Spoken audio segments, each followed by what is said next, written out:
Gremlins at the top there. Joining us now, Florida Democratic Congressman Jared Moskowitz. He represents the Fort Lauderdale area, and he served as Florida's Director of Emergency Management under Governor DeSantis. Good to have you with us, Congressman. You oversaw hurricane responses in the past. What are the biggest needs in your home state right now? Well, thanks for having me. The biggest needs right now is obviously finishing any of those swift water rescues that are going on, getting people the immediate medical attention they may need. Once we get out of, that phase, obviously simultaneously, it's restoring power, getting power back. I think they've restored about 500,000 customers now, but there's still 2.5 million people out of power. So getting that back on will help a lot of these communities start the recovery process. We have a lot of people in base camps, obviously, who are out there performing these services. We got to get all the roads pushed to get those clear so people can get back in to the areas that they evacuated from. And then it's going to begin the long, arduous process of cleanup, of debris removal, getting the stuff out from within the homes that got floodwaters, or obviously cleaning up all that vegetative debris, especially inland. That's going to take, several months to complete. Experts say this storm is going to be really costly, with losses for the insurance industry around $100 billion. And so many Floridians we know don't have complete coverage. As we look at some of these images, you see all of that flooding still happening. We've learned only 16% of Floridians have federal flood insurance, for example. What do you say to residents who are nervous about the costs they'll face? No, it's a valid concern. This has been an ongoing conversation in Florida now for about 2 years, as we've seen people's insurance just continue to increase. My own insurance company last dropped me and said that they were dropping me because I was, quote unquote, susceptible to hurricanes. Well, I live in Florida. I'm nowhere near the coast. I've always been susceptible to hurricanes when they insured me. And then when I got new insurance, it was 30% more expensive. That's what residents in Florida are seeing. Especially, I'm concerned about our seniors who lived on fixed incomes and who lived in condominiums or HOAs, and those buildings are older, and the insurance on those buildings are going up. Well, they can't afford increases to their fees because they're on fixed incomes. So this is something that Florida is having to deal with, but it's not just going to be Florida. It's going to be Texas. It's going to be Louisiana, who saw 2 Category 4 storms a couple years ago in the same season, right? This is something that everyone around the Gulf Coast and along the East Coast is going to have to deal with. And at some point in time, we're going to have to figure out how we take the reinsurance, 1 in 1,000 year reinsurance that these insurance companies are buying, which is driving up 25 to 30% of the cost. How do we take that off the table in order to bring costs down without adding any money to our deficit, without using taxpayer money? I have a bill that allows us to do that by giving the option to states to buy a bond to pay for those things. But we're going to have to figure out how we handle that. Otherwise, it's just going to become unaffordable to live certain places.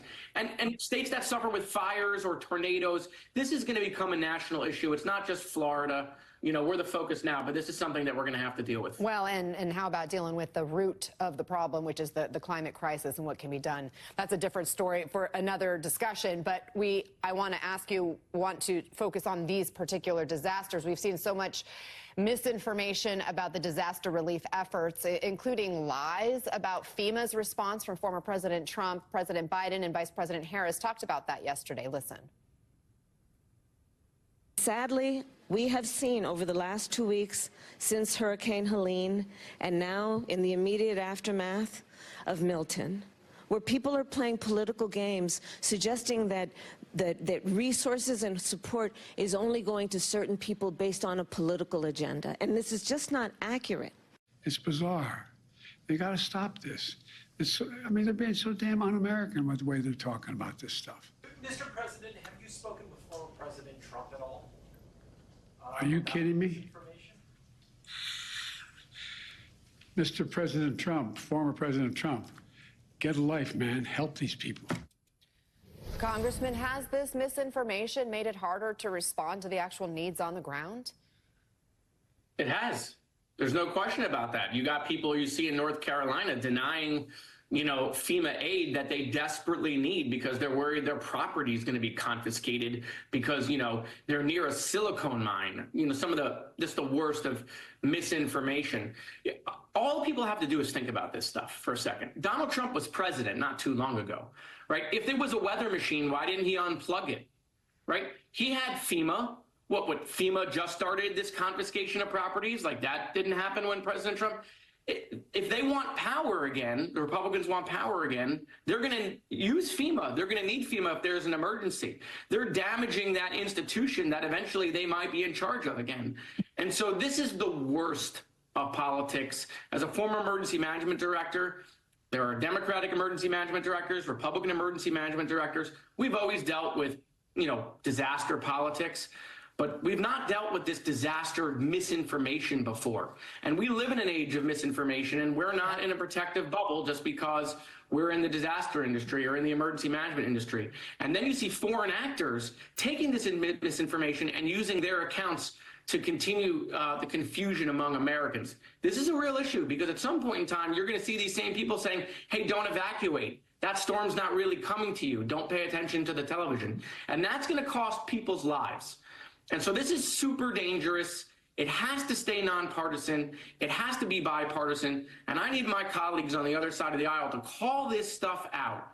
Okay, we need people to trust government institutions when it comes to a natural disaster, because that's when people need government most, and that's when government has to work in people's greatest time of need. Congressman, I can tell you're passionate about this, and listen to this. The Wall Street Journal's out with new reporting on how white supremacist groups are trying to take advantage of misinformation in the wake of these hurricanes. Quote, exploiting public confusion, grief, and communication breakdowns, white supremacist groups are now showing up in vulnerable storm-ravaged communities in Florida and North Carolina.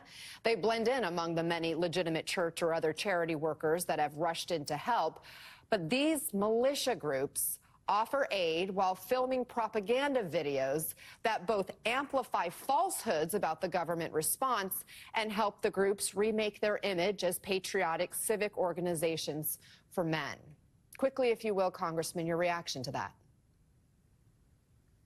Well, I mean, I don't have anything nice to say about the neo-Nazis and white supremacists in this country, but they've been doing this, right? This is just the latest thing that they're trying to, gin up propaganda on. And it wouldn't surprise me again if that's being elevated by, Russian foreign actors and Chinese foreign actors to cause, again, more confusion and more division among America. And so, we can't stop what, outside groups or people online, right, that live in their basement try to do. But we can stop politicians who are supposed to be in leadership positions, who are supposed to be helping people in their greatest time of need. We can address those people who are adding to the problem of response, who are making it harder for Americans to accept government institutions that are breaking down that trust. We can address those people. But no, I'm not shocked that, the neo-Nazis are trying to take advantage of people in North Carolina and spread disinformation and misinformation.